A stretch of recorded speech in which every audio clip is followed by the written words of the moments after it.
Kurland's on the air. It's Yetta Kurland live. Yetta Kurland, listening. Good evening, everybody, and welcome to the final 2012 edition of Yetta Kurland Live. We'll be starting off the new year next week here on Yetta Kurland Live. I am your host, Yetta Kurland. Happy holiday season to all. It's been a very interesting year. Tonight we'll be speaking with Eric Weltman of Food and Water Watch and Occupy Sandy organizers Becky Wartell and Justin Wheaties. We'll also hear from Pastor Melodie Miller of Charlottesville, Virginia, about the disappearance of a young trans woman, Sage Smith, and a possible New York connection.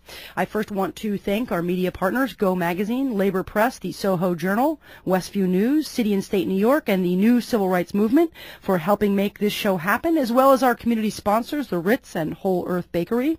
You can pick up a copy of Westview News at 69 Charles Street. Check out Go Magazine at your local newsstand or at gomag.com. City and State New York is online at cityandstateny.com. The Soho Journal at sohojournal.com. The New Civil Rights Movement at thenewcivilrightsmovement.com, and Labor Press is at laborpress.org. Also, you can listen to us live stream at wwrl1600.com, and please join us on Facebook at Yetta Kurland Live, on Twitter at Yetta Kurland, and check us out on Huffington Post at Yetta Kurland, huffingtonpost.com/Yetta Kurland. In the news this week, the so-called fiscal cliff negotiations seem to break down in Washington as Tea Party Republicans refuse to pass Republican-sponsored bills to address this issue. President Obama nominated Senator John Kerry to be Secretary of State, making Elizabeth Warren a senior senator in Massachusetts and setting up another special election also in Massachusetts. Meanwhile, gun violence continued to dominate headlines as 4 firefighters were shot in upstate New York. In New York, a 30-day comment period drew huge debate on the issue of hydrofracking and how the state is handling it here in New York State. Republican MTA Chairman Joe Lhota will be stepping down to consider a run for mayor, raising the possibility of having now the 6th consecutive Republican mayor for the city of New York in what is ostensibly a Democratic town. A fire hit the Church of St. Luke's and St. Matthew's in Brooklyn, the physical and spiritual home of the Occupy Sandy movement, just as those hardest hit by the storm geared up for the holidays and what looks to be a long winter. We'll be talking about Occupy Sandy, hydrofracking, and more right here on Yetta Kurland Live with Eric Weltman, Justin Wheaties, Becky Wartell, and Pastor Melodie Miller. Please call us with questions or comments. The number to do so is 212-868-0975. Again, that number is 212-868-0975. For the first portion, the first segment of the show, we'll have 2 folks calling in, so we won't be able to take calls, but please call into the second segment with questions or comments about any of the issues we'll be discussing tonight. Let's go to our first guests, Justin Wheaties and Becky Wartell. They are activists and organizers with the Occupy Wall Street movement. Both have been heavily focused on the Occupy Sandy responses over the last several months. We are delighted to have them on the air with us tonight to give us an update here on Yetta Kurland Live. If you've got questions or comments, call in 212-868-0975. Again, please call in for the second segment of our show tonight, 212-868-0975. Justin and Becky, welcome to Yetta Kurland Live. Hey. Thank you. Thanks. Yeah. Happy holidays, first of all. Happy holidays. And thanks for taking a little bit of time to call in from the work that you're doing around Occupy Sandy. Why don't you start by giving us an update on how things have been going in the last month? Becky, take it away. All right. So we got out there, gosh, was it the day after or 2 days after the storm hit, and we're the first people really on the ground to respond to the storm. And because what we're used to doing is so grassroots and non-bureaucratic, we were able to just start doing things and not have to go through all the red tape, which was really effective in actually reaching the people who needed it. We got out there and started canvassing, finding out what people's needs were. I spent a few days going I'm a street medic, so I spent some time going around with medics through buildings, finding out what people's medical needs were, and bringing water and food. I remember the image of the church in the first probably week or so, just beautiful with canned goods and different piles of different things. Overflowing and kind of overwhelming. Yeah. So much stuff is coming in. Yeah, you guys came up with this really kind of innovative, I think you used, I believe it was Amazon, but maybe it was eBay, but Amazon.com did like normally it would be a bridal shower registry, and you used it to get people to donate stuff to help with your efforts. Is that correct? Yeah, the Amazon Wedding Registry. Right now we're actually working on trying to encourage people to do similar things through local businesses, especially ones that were impacted by the storm itself. Yeah, great. So that was the money staying in the local economy, but same thing with registries. And so are you guys setting up a registry to help local businesses do that? Yes. That's great. Justin, what are your thoughts about the difference between organizing back a month ago and currently? Has Occupy Sandy folks, have you gotten more organized? Has it become more effective, less effective, or different in terms of the services that you're providing for folks out there?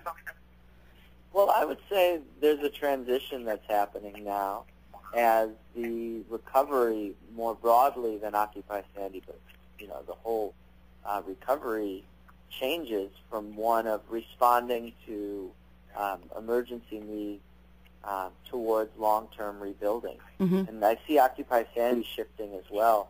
The focus is shifting a bit off of the volunteer hub. So I think those pictures of the Church of St. Luke and St. Matthew filled like a holy warehouse, which is what Father Michael Smithson refers to.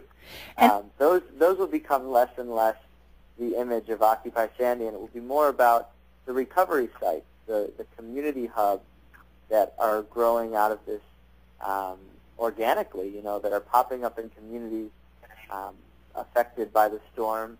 And also I think that the storm has revealed a lot of the vulnerabilities of our city and the real poverty that exists in our city, and not just in the areas that are coastal and were the first hit, but the sort of domino effect that the storm has had on many low-income communities across the city that were already hard hit before the storm. And so I think Sandy has been, for Occupy Wall Street and for our movement, a real wake-up call to the urgency of working deeply within our communities, working within communities, especially low-income communities, where there is such a need for infrastructure and for new ways of thinking about how to tackle the problems that we face in a more and more unequal economy and unequal society. Well said. And before we go further, is there a website? I was tickled to see New York One reporting about Occupy Sandy and actually giving out your website. And I thought to myself, wow, that's really a paradigm shift there. But what is that website for listeners who might want to get involved, either volunteering or donating? Yep, you can visit occupysandy.org. occupysandy.org, and you can find out about all of our different volunteer sites, recovery sites, and how to get involved, how to donate resources, how to get to that wedding registry that you mentioned earlier, and just how to participate. We need all the help we can get. This is a long-term process. It's not a sprint, it's a marathon. And read stories. Yeah, well, tell us some of those stories. Becky, are you talking about stories of people who have been... There's a project called the Storyline Project, which there's a link to in the top bar on the website, and they're gathering people's stories from during the storm, stories from volunteers, stories from the aftermath. Let me ask you a question. I mean, obviously... Really cathartic way for people to express their experience and make it really personal. And again, occupysandy.org is the website to go to. Let me ask you, Are we out of the forest? Has the brunt of the problems from the storm itself been overcome, or are we moving into secondary or tertiary problems as it starts to get colder, as houses have been abandoned for a period of time? I've been hearing stories of people having difficulties. Maybe you can give us kind of an on-the-ground update of where it stands today. Is it better? Is it worse? Is it kind of the same? It's different. It's not the same, but there's still a lot that needs to happen. Personally, one of my projects is working with a group of 150 families that lost their homes in the Rockaways and are living in hotels in Midtown Manhattan right now. But they're out, whatever funding was paying for that, they're out on the 30th, which is in 4 days, so they're scrambling to figure out what's next. They don't have anywhere to go. They don't have enough food. They don't have anything, and they're scared. They don't know what's next. It's a compelling story, and that are still out living in houses because they don't have anywhere else to go. They're living in houses with mold and no heat, and the weather's turning colder. Justin, there's also a lot of trauma that I've also been working on mental health stuff, and there's a lot of trauma that people just haven't had time to face and deal with, and it could lead to long-term PTSD. Layers of recovery, dealing with Sandy and Occupy Sandy folks. You're listening to Yetta Kurland Live with Justin Wheaties and Becky Wartell here on WWRL 1600. Call in the second half of the show, 212-868-0975. Let us hear your stories or questions or comments around Occupy Sandy and the relief efforts. Justin, what has one of the biggest obstacles or difficulties been in the work out there that you guys have been doing? You know, I think that Occupy Sandy has been a new kind of challenge for us as a movement. When we began, we were very much centralized into one location in Zuccotti Park. And so everything revolved around that singular place.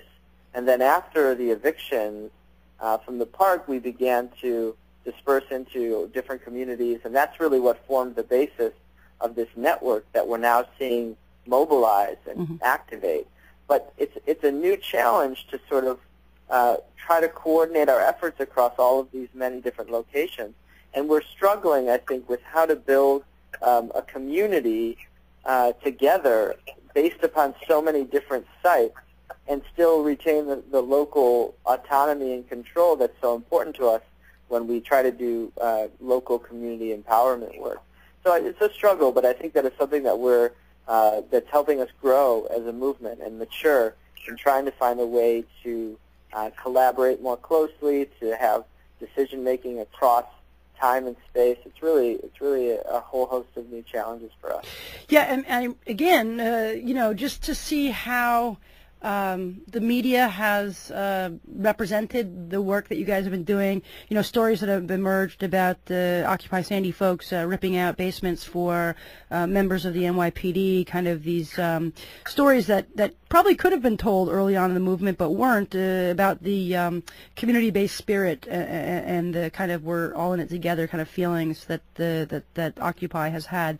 Becky, absolutely. Yeah. Absolutely. And I do have to mention, Yetta, because you spoke earlier briefly about the fire at the church, that has been another challenge for us as a movement. We never imagined that we would be, having to do rebuilding within our very own community hub. But it's been a real game changer, I think, for our work. And now it's sort of reinvigorated our energy in that space, and we are going to work very closely with the Church of St. Luke and St. Matthew to really rebuild that space better and to forge an alliance and a partnership with the church moving forward. And at the beginning of February, we'll be holding a 3-day summit called the People's Recovery Summit at the Church of St. Luke and St. Matthew in order to bring together many of these organizations across the city that are working on the recovery effort and on sustainable and more equitable recovery and rebuilding in New York City. So the fire in many ways has reignited our spirit and forced us to kind of, accelerate our work.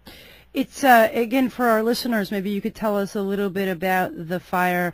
Are they suspecting foul play? Maybe just tell us a little bit about what happened there. Not to dwell too much on the negative, but because I heard your story about rebuilding and a positive focus. But was it as a situation of arson, or do you know specifically what happened there? Yeah, well, I don't know. There's no specifics that are known. Aside from that, there was a fire at 4 a.m. I forget the date. It was Sunday night. Sunday. Mm-hmm. Days all blur together. Mm-hmm.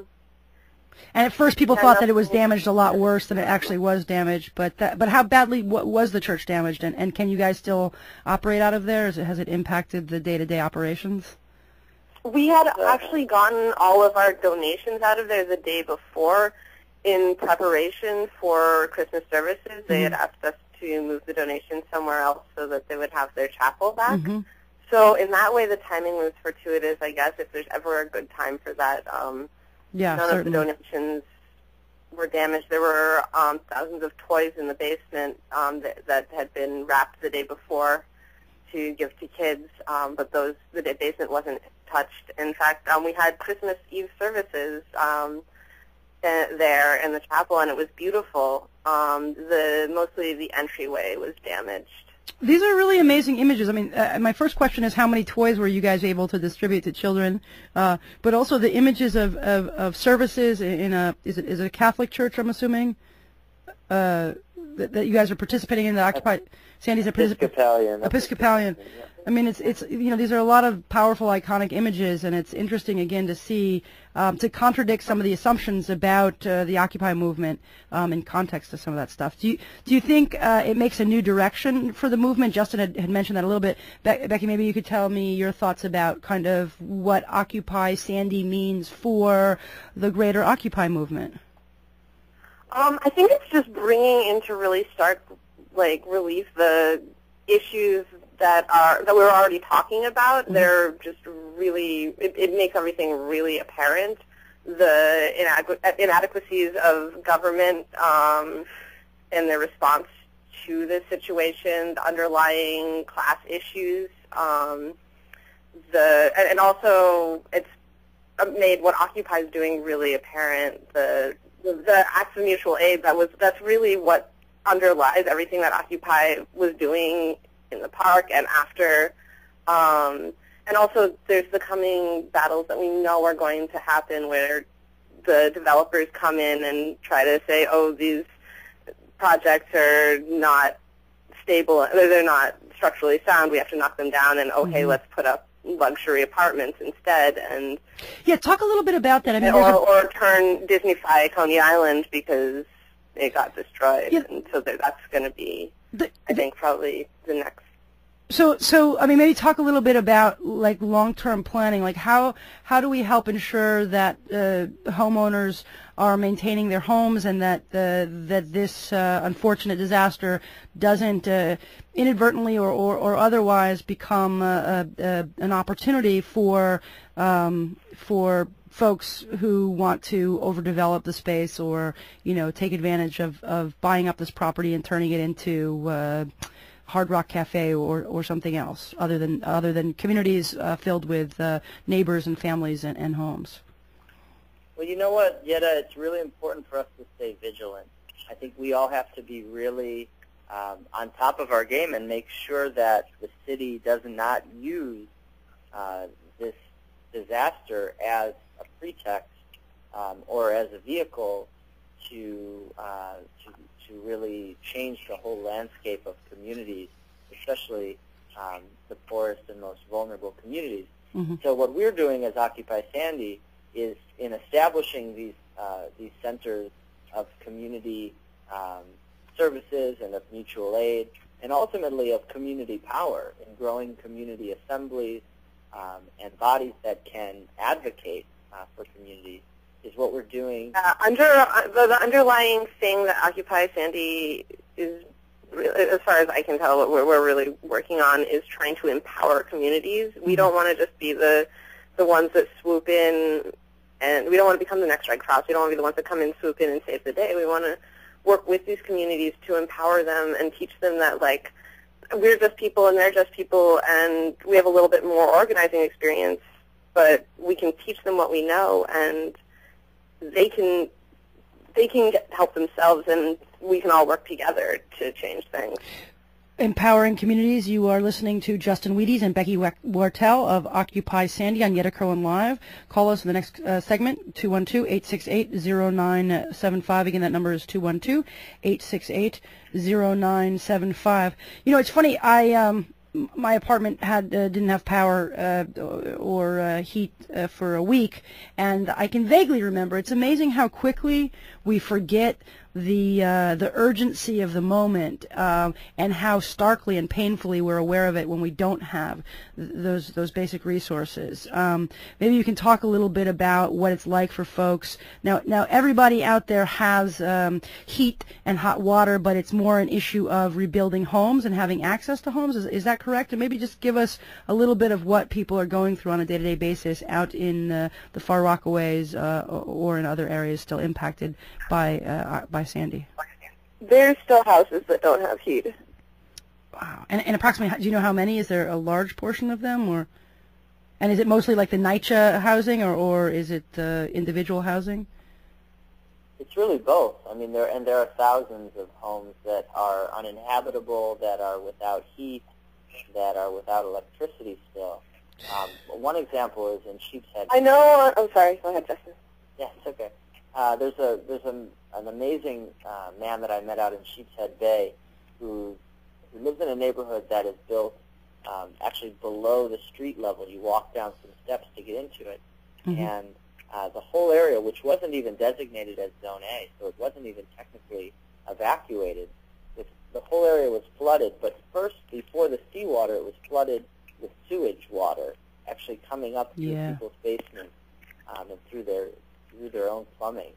And the story that he tells of the night of the storm is just heart-wrenching. And the fact that the day after he wasn't just in his home trying to gut his home, which he was also in 8 of his neighbors' homes, checking on them, offering them help. And when we set up our hub there that day, which was literally a table on a street corner in Sheepshead Bay, and a couple volunteers, he came to the table and befriended us, and we befriended him and began to work with him. And really, since then it's been every day just working to try to get materials and things and supporters, volunteers out to him and his neighbors, and just working hand in hand with our communities. I mean, these are our neighbors. These are our communities, and we have to stand up and fix them. There's no one's coming in on a tall white horse that's going to save the day here. This is about people stepping up and taking action, and not waiting for the government, not waiting for the politicians or the NGOs to come in and fix things. Because what we found is that in the experience of people like Mike in Sheepshead Bay, that when FEMA came, they said, we'll come back in 10 days, and they offered a short-term disaster loan. Well, that's what I was thinking about. Who's lost everything, Yeah, in the loan. In the immediacy, Loans are being offered at 6%. Right. With it, right. And the relief for small businesses again is not just aid. It's actually again loans that the businesses then have to pay back at a time where it's difficult for them to produce the goods that they're selling and to have a stream of customers. So in answer to your question about numbers, I know one number that I got earlier today was out in the New Dorp neighborhood of Staten Island. There are still 509 houses that do not have electricity.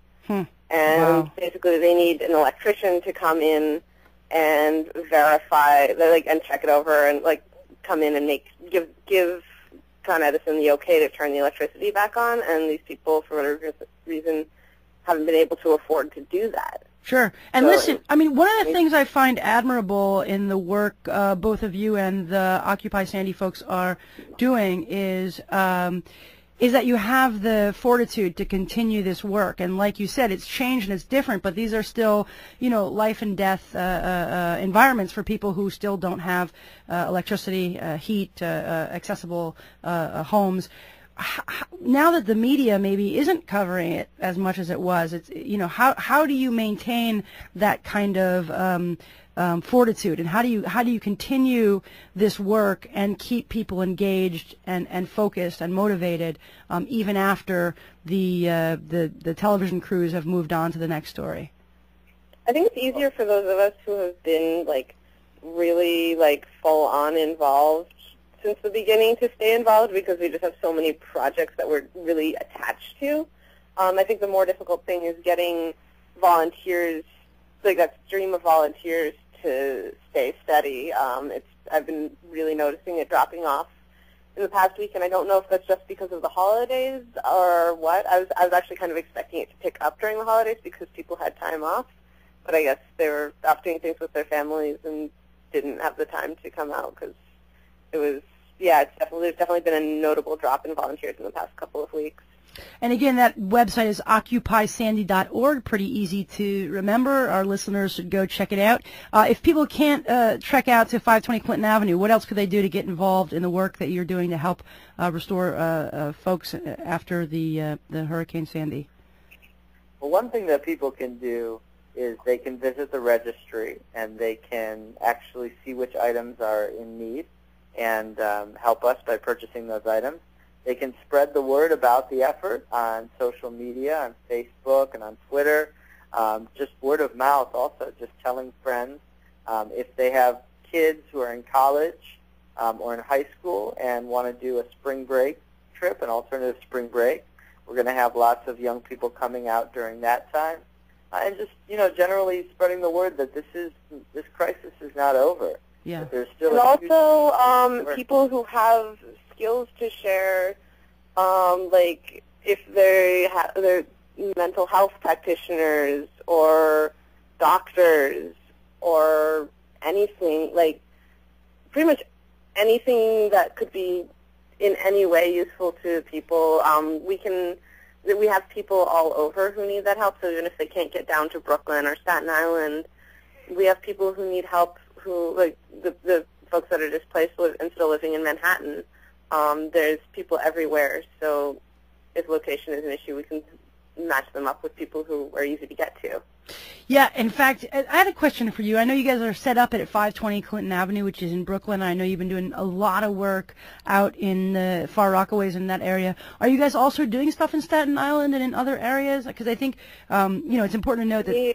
Yeah, go ahead. We are in Staten Island, Far Rockaway, Red Hook, Coney Island, Sheepshead Bay, and there's also, I know that it's not directly Occupy Sandy, but there's definitely a need out in Garrettson Beach as well. And listen, I've been plugging volunteers getting involved, but I should also ask for folks who have needs and who are in need of services of Occupy Sandy. Can they also go to occupysandy.org to request services or help? Is that another thing that they can do for folks who actually need those services?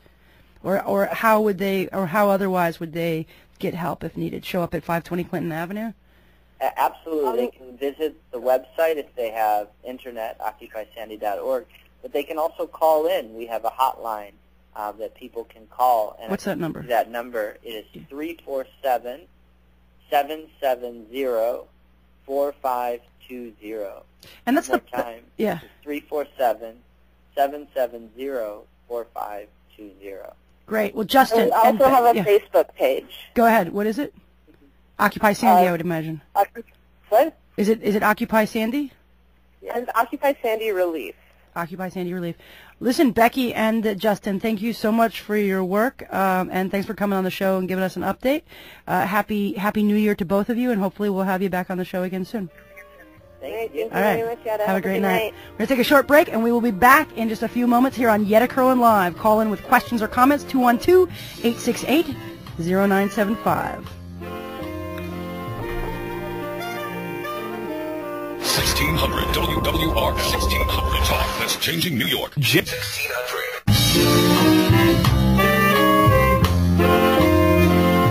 And we are back here on Yetta Kurland Live, WWRL 1600 Equality Pride Radio. Call in with questions or comments, 212-868 0975 is the number to do that. Again, the number is 212-868-0975. On this, our final edition in 2012 of Yetta Kurland Live. Here it is. We are going to go to our next guest, Reverend Dr. Melodie Miller. She's a pastor of the Sojourners United Church of Christ in Charlottesville, Virginia. Her congregation has been actively looking for a transgender youth, Sage Smith, a member of their community who has been missing since last month. She's agreed to come on the air and let us know more about Sage, about what's going on with the efforts to locate her. Reverend Miller, thank you so much for joining us on Equality Pride Radio tonight. You're so welcome, Yetta. Thanks for having me. Sure. First of all, happy holidays to you. Thank you. Same to you. And thanks for all the great efforts that you have put into trying to locate Sage. Maybe you can tell us a little bit about who Sage Smith is and when she went missing and kind of a little bit of the background. Certainly. We at Sojourners United Church of Christ in Charlottesville, we have a large LGBTQ population. We're an open and affirming church. And that in and of itself is an amazing and tremendous thing for all of us to hear, and those of us in New York especially happy to hear that. So is that a new thing? We'll have to talk about that on another show. Yeah, we will.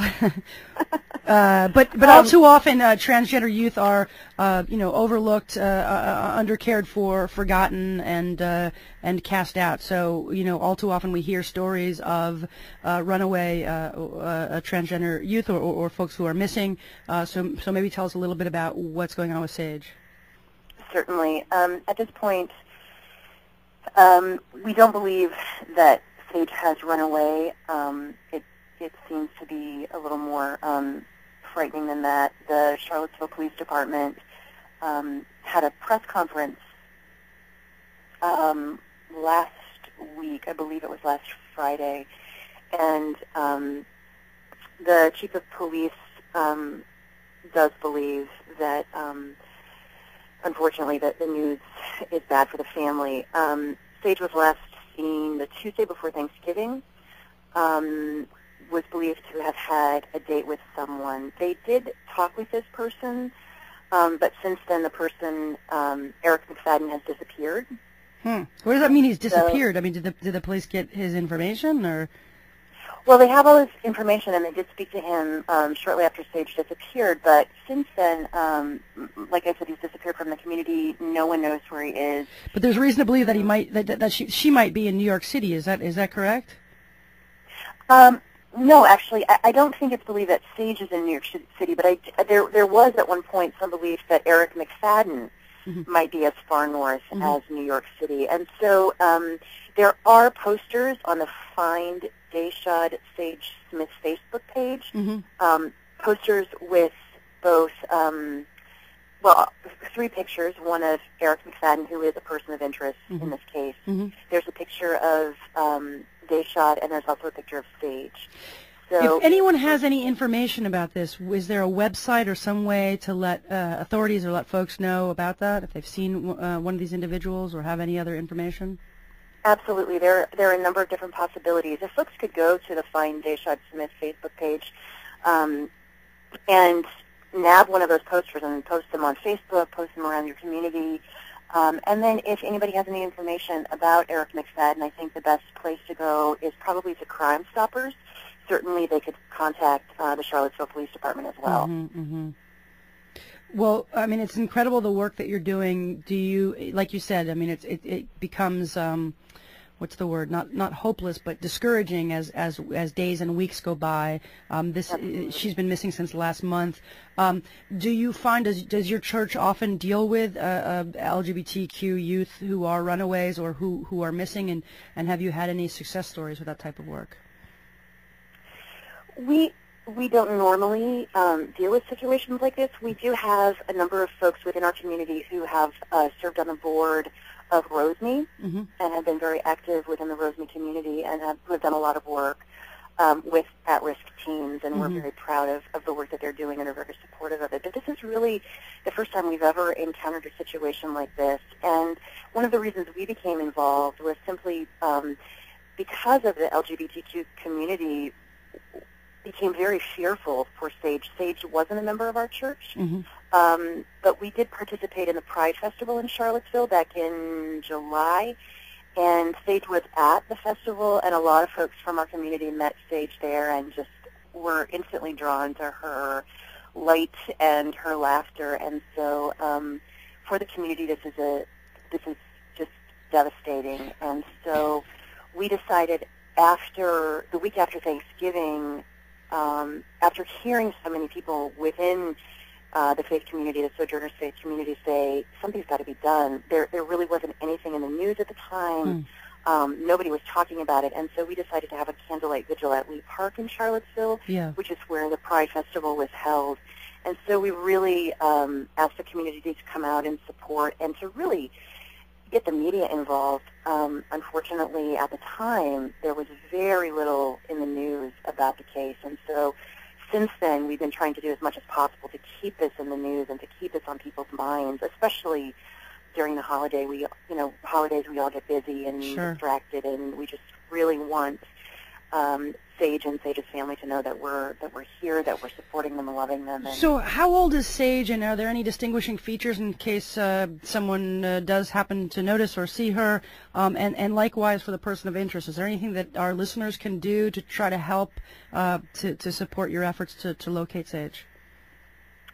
Certainly. As I said, go to the Find Dayshad Sage Smith Facebook page. We did have a balloon release recently for Sage's 20th birthday party, and that was also at Lee Park. So it's Find Dayshad Smith, not Sage Smith, but Find Dayshad Smith on Facebook. And how do you spell Dayshad?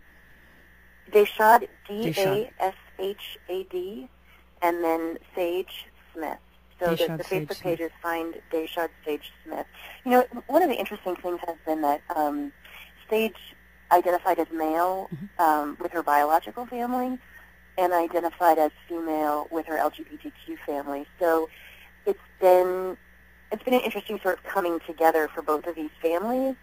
And as you can imagine, you know, even within the news reports, there's been a little bit of confusion. Sure. So it's been tough. But the Facebook page is called Find Dayshad Sage Smith. And so we hope that you'll go there. Again, there are posters on the Facebook page. On the Facebook page that you can take a look at. There's also more information at the again at Crime Stoppers, and at also a website called Seeking the Lost. There's additional information. There's a description of what Sage was last wearing: a black jacket, dark gray sweatpants, a black scarf, and gray boots. Great. Well, Reverend, thank you so much for the work that you're doing. We wish you the very, very best. Our thoughts are with Sage, and I want to direct our listeners to Find Dayshad Sage Smith, the Facebook page. Please check it out. There's a person of interest who may or may not have been connected with New York City, and also just our hearts go out to all LGBTQ youth, especially now around the holidays and the difficulties that they face. So thank you for your support and help, and we wish you the very best. And hopefully you'll come back on the show and give us some good news in the days or weeks ahead. I would love that. That would be great. Thank you so much. Thank you for getting the story out. Thank you.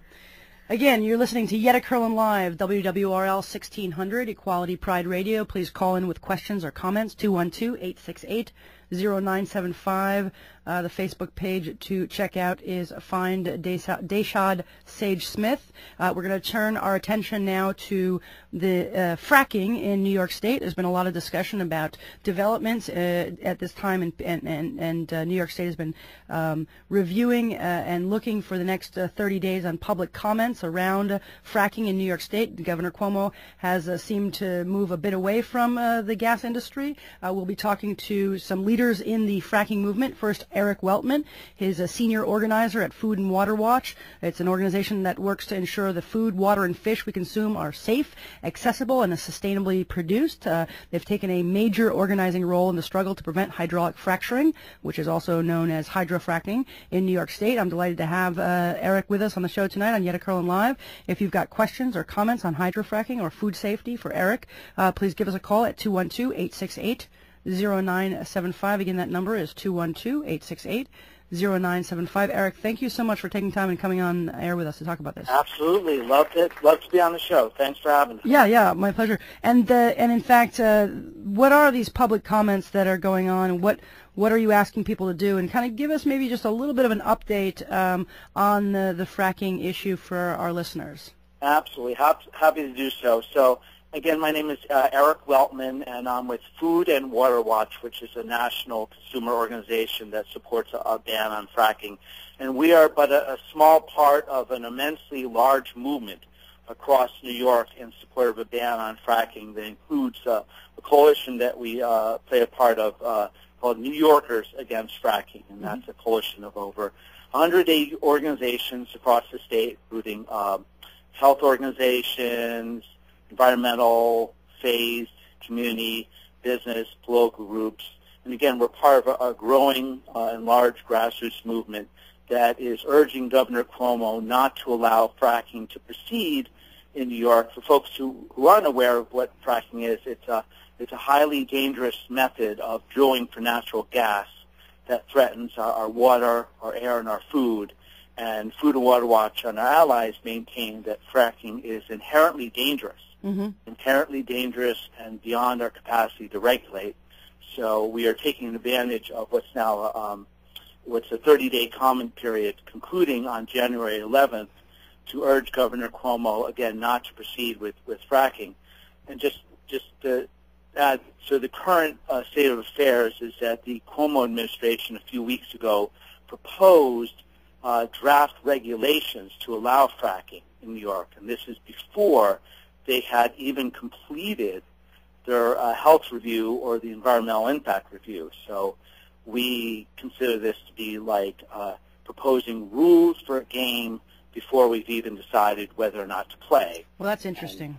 And oftentimes the environmental impact studies are not as robust as we would want them to be. Obviously, there's what's the word I want to use? I guess subjectivity in terms of those impact studies. But like you said, this coming out even before that is also concerning. But I've heard mixed reviews on Governor Cuomo's performance. Some say that he's actually moved quite a bit away from the gas industry, and one of the few states to have had this comment period or a willingness at least to discuss these issues. Would you agree with that, or what do you think about? Absolutely. I mean, and to be honest, I would say that it's largely to the credit of the anti-fracking movement, which again includes Food and Water Watch, Unite for Action, Frack Action, and literally dozens and dozens of grassroots organizations across the state. We are building a movement that's going to be powerful enough to take on the oil and gas industry and win, and that includes businesses. We've recruited over 1,000 businesses. Several hundred faith leaders. We've got students against fracking, artists against fracking. Yoko Ono is on our side. How do you go wrong when Yoko Ono is on your side, right? Exactly. We've got Pete Seeger on our side. That's very cool. So it's an amazing movement, and we've consistently pushed the Cuomo administration back, and we believe that with the help of you for sure, and listeners, your listeners, that we will defeat the oil and gas industry and their efforts. And we have seen, as you suggested, signs that the administration is sort of retreating from its support for fracking. A few weeks ago, Cuomo himself acknowledged on a TV show that New Yorkers don't want to be poisoned by fracking, and that some of the job claims being made for fracking were overblown. So we do urge people to visit the coalition's website, New Yorkers Against Fracking, and take advantage of the opportunity to send a comment to the Cuomo administration asserting that, again, fracking is inherently dangerous and beyond the capacity to regulate and should be banned in New York. And in general, I mean, Cuomo he also talked about climate change after Hurricane Sandy, and maybe moving away. But one of the questions I have for you is, how prolific is hydrofracking in New York State? It occurs to me, and kudos to all of you who have been such leaders in this fight. Sometimes when we try to explain to people what's going on with hydrofracking, they think of it, it's almost You know, when you talk about drilling into the ground with these incredibly dangerous toxins, it almost sounds unreal or unbelievable, and then kind of people think it happens maybe somewhere else and it doesn't really touch them. It doesn't occur to them just how directly everyone is linked to that. So maybe you could talk a little bit about how prolific this is in New York State. It's actually, we have had people think that we're conspiracy theorists when we've described the process, because it is somewhat absurd on the face of it. And you do raise an extraordinarily important point that fracking is a risk to New York City residents. Yeah. It's not something that's happening in someone else's backyard. And it's not a theoretical thing either. Absolutely. And in fact, you mentioned, climate change. Obviously, that's something that is and should be rightfully on everybody's minds. Natural gas is basically methane. Right. And methane is an extraordinarily potent greenhouse gas. So the risks of climate change from fracking is just one of the inherent dangers, the inherent risks of fracking that really no amount of regulation or type of regulation can address. Likewise, concerns about radioactivity. There are high levels of radon, which is the second leading cause of lung cancer, high levels of radon in gas from the region where they'd like to frack. And this is obviously a risk to any New Yorker that has a gas stove, which many, if not most of us do, and we happen to live in, many of us, small apartments that aren't well ventilated. So this is an immense risk to millions of city residents. You were listening to Eric Weltman. I'm going to interrupt you because we're going to bring on Jean Grilla, who is a district leader in Lower Manhattan. She has been a great advocate on this issue for some time. She actually got me inspired to pay more attention to it when I was thinking it was more a futuristic, ethereal issue. She really brought it down to a grass tacks. Yes. So, Jean, thanks for coming on the show and calling up to come on Yetta Kurland Live. Thank you. Well, I'm pleased to have somebody of Yoko Ono's prominence behind this. I also want to add the EPA is against the effects of hydrofracking. For example, chemicals used to hydraulically fracture rocks and natural gas in certain parts of central Wyoming have been linked to contaminating the local water supply. Jean, let me ask you a question, and maybe Eric as well. Like, it just, when I start to look at these facts, it seems like a no-brainer. Is it that the larger public or our government hasn't caught up yet to the specifics of this? Or how is it that something that seems so obviously and so deeply dangerous can be able to flourish? I think if I could just add at the outset, I think it's because we're going up against the immense power, clout, and influence of the oil and gas industry. A little relatively recent history under the first President Bush, Dick Cheney, who was the vice president at the time, basically wrote an energy legislation that basically eliminated dozens of federal environmental laws and regulations that would provide some oversight over fracking. So we're dealing with one of the most I also want to add one other thing that's very important in what the governor has been proposing so far. When these toxic elements come out of the ground, which they must, because fracking involves water going down and loosening up this gas and natural gas and releasing it. With our geological formations, there's no place to store this, as there is some places out west. So sewage treatment plants are not equipped to handle these open pits. Open pits are out of the question, and you can't even put them in airtight steel tanks. So state officials have conceded they don't have an answer to where they're going to move and store all this toxic water. So until they come up with that answer, I don't think we should allow fracturing at all. And deeply concerning, like you said, even the EPA has come out with this. We're looking at Governor Cuomo seeming to move away from this. Very, very, very encouraging sign. Incredibly powerful, probably the most powerful elected official in New York State. What next do we need to do? I guess I'll ask this question both Jean on a local level here in the lower part of Manhattan, and Eric on a greater New York statewide level. What is it that we need to do next, and how do we change the sea tide here? And it seems to already be happening, but what can our listeners do to put more pressure to make that happen? Well, let me just say that I spoke with thousands, first in 2009, then in 2011. Every opportunity that the governor offers the public to speak, and I understand that it's still possible to do so through January, people should voice their opposition. Yes, let's get back to this public comments. That's a good point. How does someone do that? Can they go online? How do they get to a place where they can make the public comments? I'm sure that there are ways to do that through the even if you call 311. I'm sure that there's a way to make a comment about fracking. The other thing to you can write a letter to the governor himself.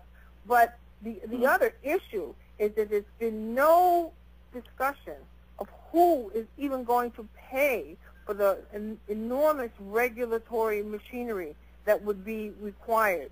So while there's all kinds of discussions on the other side, I think with the economy in the situation that it's in, I think the public on 2 points: it's not safe, it's not fully researched, and it's not even being paid for. 1, 2, 3 strikes, you're out.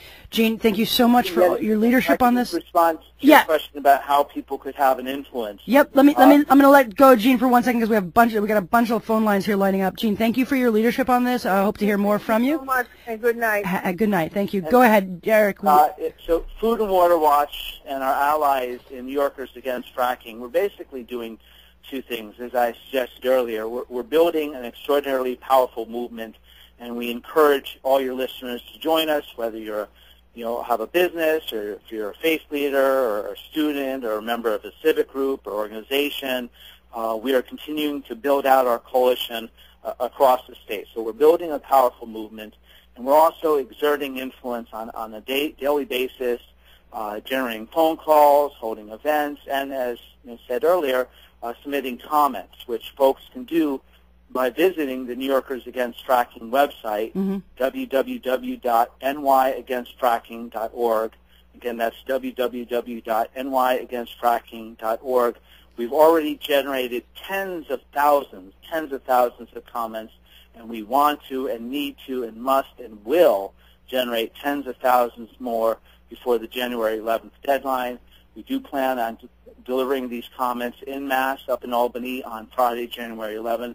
And so we encourage folks to visit the website, find out about upcoming events. We do have a couple of rallies, one in Manhattan on January 7th, one up in Albany on January 9th. We are really turning up the heat, and as you said, noted very well, we are starting to turn the tide, but we do need Food and Water Watch and New Yorkers Against Fracking need all your listeners to join us and make us even stronger. Great. That's wonderful. Let's try to squeeze in at least 1 or 2 more callers. We're going to go to Ed from the Upper West Side. Ed, thanks for calling in the Yetta Kurland Live. You're on the air. Yes, well, the fact that stares you straight in the face after Sandy is that even if the fracking takes place under strict regulations, and even if there's no water in the land polluted, still the end result of all of this is to put hydrocarbons in the air and to destroy the atmospheric block to the sun's rays, and therefore to raise the size of the ocean and to have more storms like we just experienced a couple of weeks ago. Yeah. So I can't imagine why people are heading down this into this no man's land where there's no escape. If everything went right on the land, still in the air is not. It's destined not to be right. It's a good point. He raises the issue of Sandy, and has the Hurricane Sandy changed the political landscape in New York on environmental issues, fracking in specific? Eric, are you with us? Well, I mean, that is a point extraordinarily well taken, that, fracking would simply maintain our reliance on fossil fuels. And in a sense, you could, lump fracking into, other forms of extreme energy extraction, like offshore oil drilling and mountaintop coal removal. It seems like we're just going to more extreme and dare I say, crazy efforts to, maintain our reliance on fossil fuels, when instead of building, billion-dollar pipelines and other associated infrastructure, we should be investing in clean energy. Food and Water Watch and New Yorkers Against Fracking, we maintain that there are safer alternatives to natural gas, but there are no alternatives to water. Yeah, well, and once it's gone, right? Listen, give us a shout-out one more time. What's the website for folks to go to? So you can go to foodandwaterwatch.org or to the Coalition's website, New Yorkers Against Fracking, and that's www.nyagainstfracking.org. That's nyagainstfracking.org. We encourage you to join us to make our coalition stronger and help us exert ongoing, continuous, and powerful influence on Governor Cuomo to ban fracking in New York. Eric, thank you so much. Happy New Year, everybody. We'll see you next week on Yetta Kurland Live. The preceding program was independently produced. The views and opinions expressed were those of the program host and guests and do not necessarily reflect those of WWRL, its staff, or management.